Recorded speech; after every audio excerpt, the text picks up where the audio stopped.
The California governor's 6-part checklist for reopening the state could be a model for the country. So what would life look like for you and me in a virus-ready world?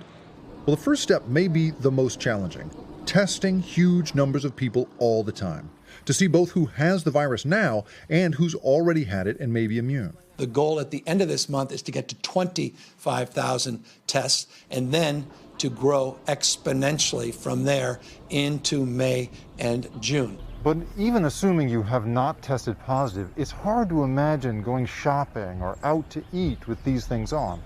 It's going to be like going to have lunch in your doctor's office. Los Angeles restaurant owner Greg Morris thinks precautions like masks and social distancing will essentially ruin dining out. I can't really envision a restaurant where people have their mouths covered and everybody's wearing gloves and they're trying to sit down and have some sort of enjoyable atmosphere. It's going to probably wipe out, I would say, half of the mom and pop and small businesses in LA.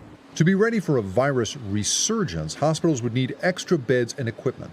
Right now, California's looking pretty good there. Well, we're pretty confident that we're in the flat part of the curve and it's going to stay flat, absent large outbreaks in nursing homes, homeless shelters, jails. And here's where it gets complicated. You can't reopen businesses unless you also reopen schools. What's a working parent supposed to do? And how would that even work? It's hard enough to get a kindergartner to wash her hands. Are we supposed to send our children to school in staggered shifts over the course of the day?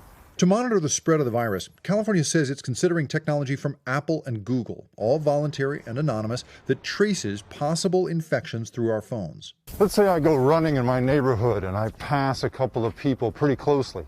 Well, their phone and my phone would be registered together as part of a contact history. And then, if any of them were to test positive for COVID-19, well, I might be notified that I should probably quarantine for 2 weeks. And as states increase testing, will they follow China, where health codes on people's phones show red if they're quarantined and green if they're cleared to return to public life? These are the complicated questions we have to answer before returning to anything like a normal life in California or anywhere else. I'm optimistic about it, but it's not going to be, business as usual by any stretch of the imagination. So, Jake, what other sorts of restrictions do we expect as the country gradually reopens? Savannah, it's really a radical reinvention of how we live our lives. Here in California, health officials say that pedestrian traffic on hiking and bike trails may be allowed in just one direction. Imagine that. And people in high-risk groups like the elderly may still be required to shelter at home until there's a vaccine. This thing is not going to be anything like the life we've been leading, Savannah. At least not for the near future. Jacob, thank you very much.